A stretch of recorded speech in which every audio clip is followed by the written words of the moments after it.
Menurut KBBI, bahan yang dipakai dalam kitab bukan bahasa sehari-hari. Kamus karya tulis yang jika dibandingkan dengan tulisan lain memiliki berbagai ciri keunggulan seperti keaslian, keartistikan, keindahan dalam isi dan ungkapannya. Seni sastra tidak hanya berhubungan dengan tulisan tetapi dengan bahasa yang dijadikan wahana untuk mengekspresikan pengalaman atau pemikiran tertentu. 1. Sastra tulis atau bentuk karya sastra yang dituangkan dengan bentuk tulisan, yaitu kombinasi huruf yang mempunyai makna atau arti.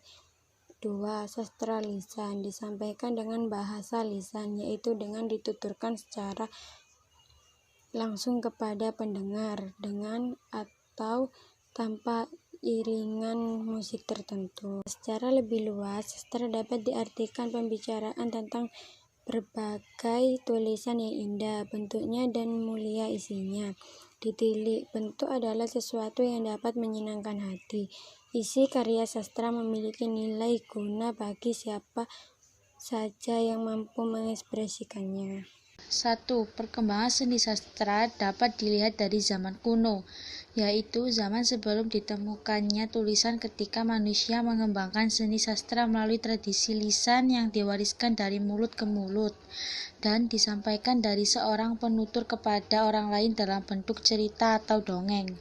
2. Kemudian pada zaman aksara, seni sastra telah mulai dikembangkan dalam bentuk tulisan-tulisan atau karya sastra yang pada waktu itu ditulis pada daun lontar.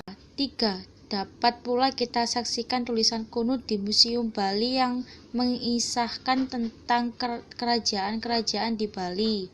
Peninggalan-peninggalan tersebut menunjukkan kepada kita hasil karya seni sastra pada zaman Hindu, Buddha. 4. Pada akhir abad ke-16 sampai abad ke-17 Masehi, pengaruh sastra Islam baru nampak dalam sastra Melayu Islam yang diterima sebagai unsur yang memperkaya, mendinamisir, serta mengangkat derajat sastra Melayu menjadi cukup tinggi. Sastrawan Indonesia Chairil Anwar Hamka Taufik Ismail. Sastra di Indonesia digolongkan dalam beberapa zaman. A. Pujangga Lama adalah karya sastra Indonesia yang dihasilkan sebelum abad 20. Pada masa ini, karya sastra di Indonesia didominasi oleh syair, gurindam, dan hikayat. B. Sastra Melayu Rendah.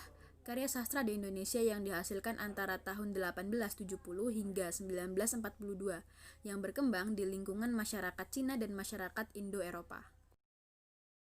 C. Angkatan Balai Pusaka. Karya sastra di Indonesia sejak tahun 1920 hingga 1950 yang dipelopori oleh penerbit Balai Pustaka.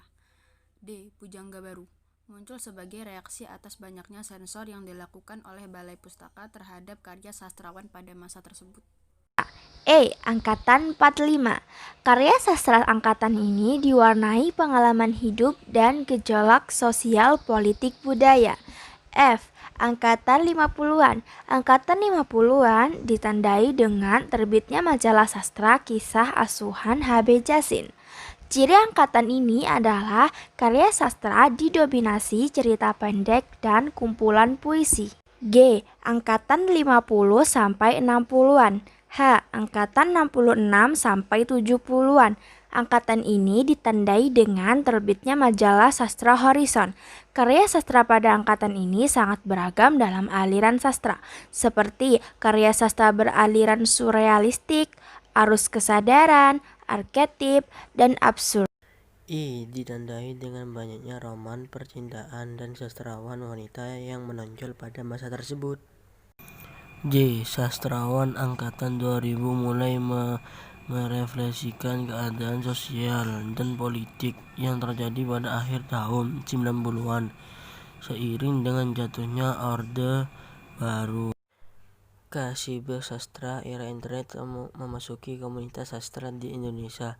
Banyak sastra Indonesia yang tidak dipublikasi sebagai buku namun termaktub di dunia maya atau internet, baik yang dikelola resmi oleh pemerintah, organisasi non-profit maupun situs pribadi atau beberapa situs sastra Indonesia di dunia maya.